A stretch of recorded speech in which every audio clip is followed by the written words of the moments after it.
대한민국 청소년의 회 뉴스 금정학이자 지난 8일 시행된 미국 중간선거에서 미국 민주당은 공화당과 치열하게 경합한 끝에 상원 다수당 지위를 지킬 수 있게 되었다. 이는 민주당이 펜실베이니아주, 애리조나주, 조지아주와 함께 상원 선거 최대 격전지로 꼽혔던 곳인 네바다주에서 승리한 결과이다. 민주당은 상원 격전지로 예상된 4곳 중 조지아주를 제외한 3곳에서 승리를 거두었다. 이러한 중간선거 결과에 따라 사실상 조 바이든 대통령과 민주당이 국정동력에 대한 제어권을 갖게 된다. 미국 양원제 특성상 상원의 원이 고위공직자 임명권 하원에서 발의된 법률안을 수정할 수 있는 권한 등을 가지면서 막강한 권력을 행사할 수 있기 때문이다. 사실 전통적인 선거 이론들을 종합해 보았을 때 현재 집권 중인 바이든 대통령의 당증 여당이 중간선거에서 승리하는 것은 상당히 이례적인 일이다. 이는 다름 아닌 현직자의 무덤을 무시한 결과이기 때문이다. 현직자의 무덤이라는 단어는 이번 미국 중간선거에 대한 기사를 조금만 찾아본 사람이라면 한 번쯤 접했을 것으로 예상될 만큼 흔히 쓰이는 단어이다. 그러나 이 단어를 이해하기 위해서는 먼저 미국의 선거제도에 대한 이해가 선행될 필요가 있다. 기본적으로 미국의 대통령 선거는 우리나라와는 달리 4년마다 국회의원 선거는 2년마다 치러지므로 제도적으로 항상 대통령 임기의 중반부에 선거가 치러지게 된다.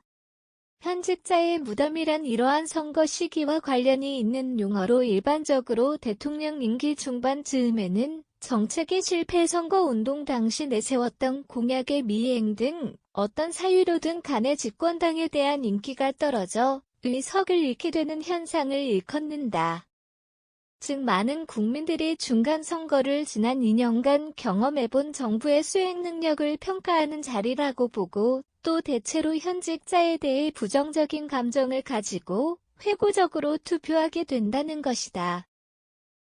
실제로 이번 중간선거에서의 민주당의 상원 다수의 석 확보는 민주당 소속 대통령이 첫 중간선거에서 상원 다수당을 지켰던 1962년 존 F. 케네디 대통령 때 이후 60년 만에 처음 있는 일이다.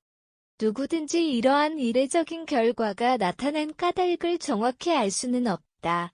유권자 개개인이 투표한 이유를 묻지 않는 이상 행위 결과인 투표만 보고 원인이 무엇이라고 정확히 규명하는 것은 불가능하기 때문이다. 다만 어떤 요인들이 투표 행위에 영향을 미쳤으리라고 추측하는 것은 큰 의미를 가진다. 선거 분석은 당의 입장에서는 여론을 파악하고 이후 치러질 선거에서의 전략을 수립하는 데에도 도움이 될 수 있을 뿐만 아니라 이후 정책의 방향성 역시 예측할 수 있는 귀중한 자원이 되기 때문이다. 또한 정부는 정치적 상벌 메커니즘 즉 투표 결과를 의식해 추정되는 여론에 따라 움직일 수밖에 없기 때문이다.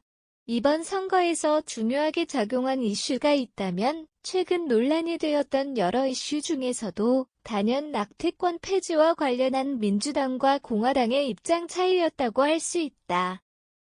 낙태권 폐지는 많은 여성들의 반발을 불러일으켜 상당한 화제가 되었을 뿐만 아니라 민주당과 공화당은 각각 낙태권 보장과 낙태권 폐지를 주장하며 치열히 대립했다. 거기서 그치지 않고 민주당은 이번 선거가 임박할수록 임신 중단에 대한 권리의 보장을 내세워 유권자들을 유인했다. 즉 민주당은 낙태 이슈를 정치 쟁점화하여 많은 젊은 여성들을 정치적으로 동원할 수 있었고 그것이 상원의원 해석에서 승리에 기여했음을 부정할 수 없다. 요즘 여성의 권리가 중요한 의제로 부상하고 있고 또한 이번 중간선거와 같이 여성이 투표를 통해 여성 권리에 대한 목소리를 높이고 있다. 이번 중간선거는 여성의 정치 참여가 늘어난 지금은 여성차별적이거나 여성인권이라는 보편적 가치를 무시한 정책은 환영받을 수 없다는 것을 증명한 것으로도 볼 수 있다. 앞서 말했던 여성이 정치에 참여해서 정치적 의사를 표명하는 것이 늘어날수록 정부는 여성의 여론을 더욱 중요하게 여기게 된다. 따라서 앞으로도 여성이 꾸준히 정치에 참여하여 더 많은 정치 집단들이 앞으로 더욱 여성의 권리에 대한 관심을 가지고 여성 권리 증진에 앞장서게 될 날을 기대해 본다.